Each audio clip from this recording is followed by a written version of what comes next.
And hi, everybody. I'm Walter. I'm the Dutch mentor, and welcome back to the S.M.A.R.T Performance Podcast, where S stands for self-care, M for mindful growth, A for adaptive learning, R for rhythmic operation, T for thriving community, and of course, P for performance. Today, I'm honored to have Marcy Axelrod with me. We're going to dive into a very interesting topic, and it's all about how you show up.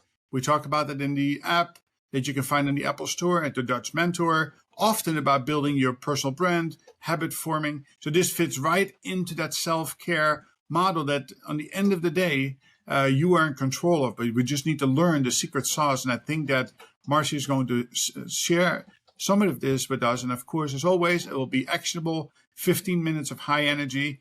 Enjoy. Marcy, thank you very much for joining me this morning on the show. And why don't you tell us a little bit about yourself? Walter, what an honor to be here with such an adventuresome, high performance, get it done person who clearly has the results. So thrilled to be with you. So a little bit about me, if you'd like to know. And I'm going to speak more about what created who I am than what I do. Sure, Most absolutely. people answer with nouns. So my nouns would be author, speaker, artist. But, what about parent, friend? So let's put the nouns aside and be the human being, because I feel that the world will be a better place if we all see and feel each other as fellow humans, right? Not as my coworker and customer. Think about all these dehumanizing terms that are used in our society. At age 6, my family moved, and it created, this confluence of genetics meets environment. So I started to stutter and I lost the ability to speak. And through that experience, picture me, I'm in, first grade, my hand goes up and the entire class just says, oh, knowing the teacher's going to have to call on Marcy, and they are going to feel with me my struggle of not being able to get a word out. And what I learned then is that, wow, I'm not alone. None of us are alone. They're feeling what I'm feeling. And I just felt what they felt. And it doesn't stop there. It keeps happening. So that was a seminal experience. And that's a big part of who I am. And it's a big part of how we're designed to show up, is recognize you're influencing the world at every moment. And you know this, right? When you look into your partner's eyes, your son or child's eyes, you know that right there's a connection, right? So another seminal experience, I'm 12 and I'm sent to a rehabilitation hospital to learn to speak. It's not where I learned to be fluent. However, the experience that really changed me again is you're seeing elders there, in their 70s and 80s with a lifetime of wisdom and experience. And they're learning really basic things, holding a fork, being able to do this, feed themselves, to sit, to stand, to take a single step. And they have these expert aides, one on either side. And they have these plans, these sheets that with the best practices and the system of how to achieve their goal. And yet they struggled. So the message in my then 12-year-old mind was, they know how they want to show up, and yet it's still a struggle. And the message from me when I was very young was, if I can't show up the way I want, I'm just going to turn my self lens outward, and I'm going to spend my time observing how everyone else is showing up. So I learned people throw their show up choices away. How could, there be a bully over here, right? We're back to first grade now, and a scaredy cat over there. And how can there be these wise people with experts and well-made plans still struggling to show up as they choose? So I set out at age 12 to find the answer. What's the model, the blueprint of how nature designed humans to show up to thrive? So my first global study of human behavior, specifically about showing up, was in 1999. Hundreds of thousands of data points analyzed by PhD statisticians. I've been doing evergreen, ongoing research ever since then. So, that's me. You said, tell me a little bit about you. So I literally feel it's my calling to teach the world how nature designed humans to show up. I work at it every day, but as we'll get into, we're always bobbing along this show up continuum from truly showing up level green, right? Or green, like level 3, the way that we really feel good and look back and say, wow, I really did my best. Or like, oh my God, what the hell happened? I should have known better. Some version of level 1 red.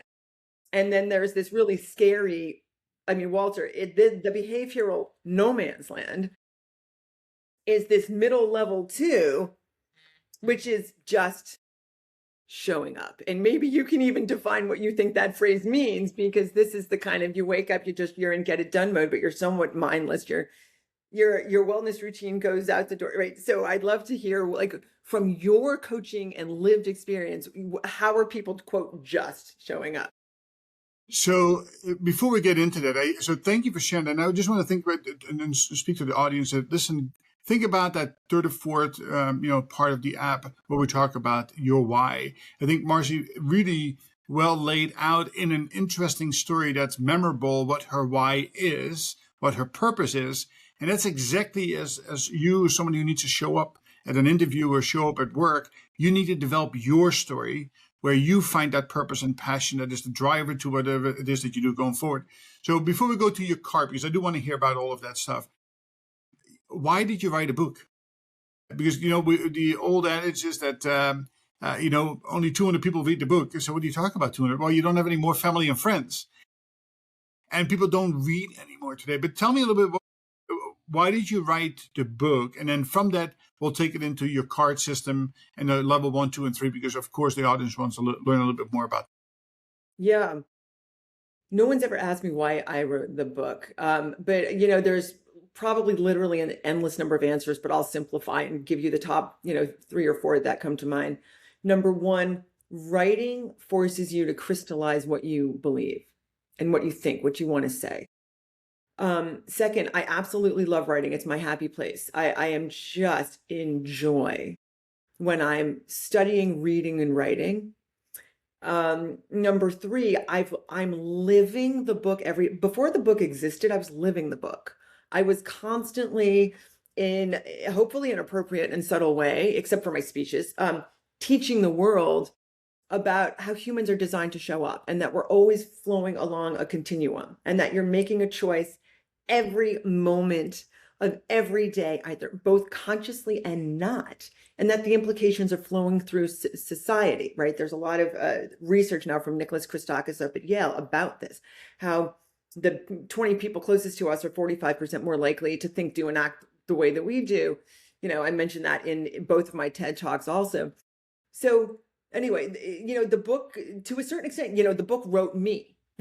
So it was inevitable that I put it down on paper. People were asking me for it before it existed.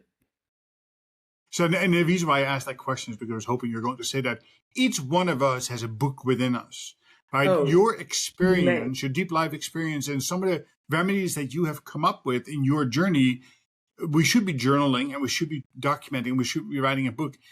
Listen, I think right now 26 books out on Amazon. Many of them are guidebooks. Many of them are very focused on around the FACI program itself. But the thing is that, at least I shared my experiences, and for the audience can now pick this up and read it and absorb it in small little bites, bite-sized pieces. And that's the reason why I wrote my chapters with no fluff and quick 15, 20 minutes and pick up the book anywhere. So let's dive into the book, right? So what are some of the actionable takeaways in the book? And then you can talk about your red, yellow, and green, which is a great colorimetric, and our brains love colors. So tell us a little bit about that. What is the essence of that? And then I'll get into the model. I mean, nature literally did design us to show up, within 3 parts, not 1. We're not just individualized selves. So just park that. I will come back to it. Regarding showing up, everyone knows this. There's an inherent level of quality with which we behave. Let's keep this at the behavioral, practical level, with which we behave every moment, right? When someone who's important to you is nearby, to what extent are you making sure your nervous system is calm? That helps you to open your mind. It switches you from a very narrow focused left brain, get it done mode, where that's not even a human. It's a human doing, not a human being, When you're calm, you can choose to shift into your right hemisphere, which then lets you feel, what is that person feeling right now? Be it your teenage daughter, be it a colleague, be it a friend, be it your boss who really stresses you out. What do they feel, right? The moment you feel what they feel, they notice, because your energy shifts. And that's when they're more open to a question from you. How are you doing? I remember, last week you mentioned your elder mother and maybe needing to move her into a care center. How's that going? Or you can look at your teenage son, and they're less likely to kind of bark at you. They're more likely to actually notice, that's my mom, or that's someone who matters. Your interaction will be different. What I'm doing with this continuum is I'm explaining, what is life like when you're in this middle no man's land that I call just showing up. Now, my research shows 80% of us just show up 80% of the time. Let me explain this. You wake up, the alarm goes off, you grab your phone, you get out of bed, you brush your teeth, you put your, and hours go by and you're kind of mechanistically doing things like a programmed robot. Maybe you notice, wow, there's that gorgeous drip of the snow from the roof and how the sun comes through. It's like a crystal. That's stunning. But you know what? You probably don't. You probably don't. Because when you're in just get it done mode, you literally are living a projection from the past. This is the work of Dr. Ian McGilchrist now. It's a projection from the past. You are not able to actually absorb the truth of what is showing up for you right now, because we have two systems of attending.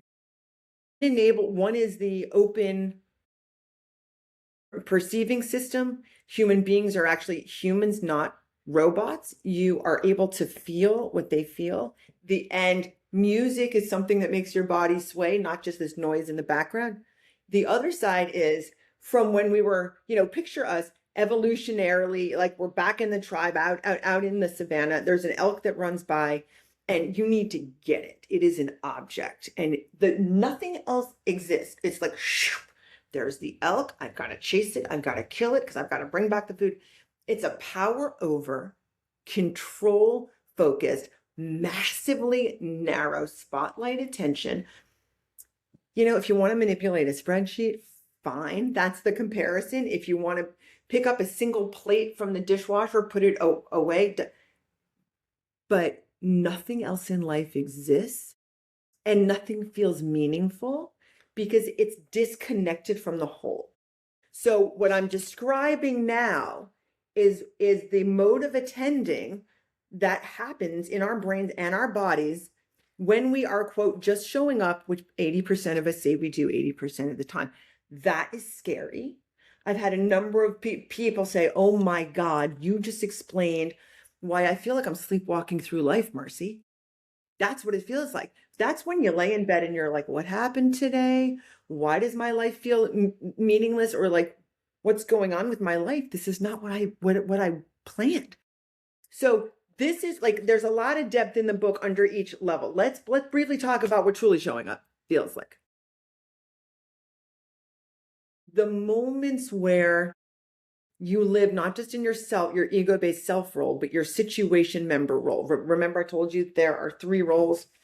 We are both a member of a situation at every moment and a member of something far larger, society. I'm really not going to be able to show you this, but there's just a circle in 3 parts.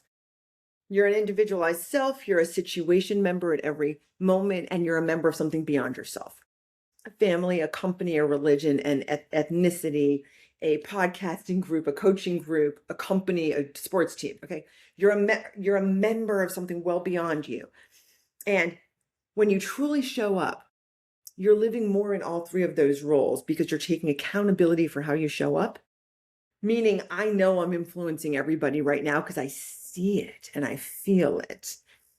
And you're deeply presencing within the right now. So Walter, let me explain this because I'm feeling you feeling me. You're doing this, right? You're focused. You're nodding. I'm feeling that you're taking in what I'm saying. There's an intrigue, there's an interest, there's a curiosity, there's a connecting that's going on, and I'm feeling it. And what that means is that you're changing my chemistry right now. My whole body is shifting. My cortisol, the stress hormone's going down. My oxytocin, which connects us, is going up. My dopamine's going up. My serotonin's going up. My adrenaline, that's going to get me like able to run, is going down. So I am with you. So this is what your situation member role gifts. And you want to know what it means when you're in business, when you're with people you care about. What it means is that people remember. They remember how it felt to be with you. And what that means is that when there's a big project coming down the pike, you're the one who comes to mind. And you're the one who gets the phone call. And you're the one where your text says like, hey, can we talk to you tomorrow? There's this important thing. And we think that you're the one who can help us. So I'm trying to make this very day-to-day practical behavioral. Deep. So level 3 includes knowing how you're impacting the world, which means you're accountable, which means you're going to ask yourself, how am I showing up right now? You know, I have that important meeting at 2. How do I want to show up to that? My child's coming home at 4 p.m. from sports practice or whatever. How do I want them to feel in my presence? Right? A just showing up question. And by the way, this was explicitly on the surveys, right? A just show up question is, how do I want it to go? What are my goals? Notice it's a cognitive thing. It's not a heart thing or a body thing. What do I want to achieve? What do I want to get done? How am I going to make it happen? Right? That's by me mode. It's not through me mode. The truly show up version of this, Walter, and I want everyone to listen because it makes it all the difference. The truly show up question is, how do I want Walter or this other person to feel in my presence? Now, I asked that in the most recent surveys that I did. I said, how often do you think about how you want people to feel in your presence? Walter, what percentage of people do you think wrote back, I think about that on a regular basis? 25%. Bingo.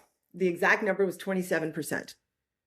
And I think people were patting themselves on the back thinking they do it more often than they really do, because I'm in all my speeches and the talks that I give, I ask the audiences that question and I can kind of see them squirm. And then I see the number of hands that go in the air. And it's like, it's kind of clear that like most people are, you know, yeah, I really should think about it. Right. And then they say they do think about it. This is human nature here. Yeah, I'm going to go. It's lack of self-awareness that really is the driver behind it, right? And that's the reason why what you are talking about is so highly relevant. Interesting enough, I always say is that I talk about people who need to comparing versus relating, right? When I go into the room and I compare myself to you, that does not generate chemistry, right? It's very difficult to form a partnership. But if I can find ways to relate to you, right? That's where you talk about your chemistries when you start mixing, and wonderful things can come out of that. And by the way, in all groups that you ever work with, from senior executives to the front line, if you do a simple exercise, what I call the 6 blocks, write down 6 things that you feel valued or meaningful to you, and talk about that. Often 3 out of the 6 things we can relate to, right? Family, religion, kids, sports, music, whatever may be the case. So we have more in common, even though we are very diverse as a population. So, yes, yeah, that's exactly right. So give me, and so as we want to, because I think what we are doing is really setting it up for another show, as we talked about before, because we're at 20 minutes, and I don't want to. So give me one action step that people can take today, coming out of the conversation, that they can start working on themselves, and then we'll come back for another follow-up episode to dive a little deeper into what it is they need to do on a continuous basis to build up that sustainable, how am I showing up today? So what is one thing that they can start doing today? Right, because it's all about behavioral change. What do you actually do? So yes, here's the one thing, and The moment you start to do this, you're going to notice a shift in your body, okay? And the body keeps the score on everything. Here's the one thing. Take out a piece of paper and a pencil.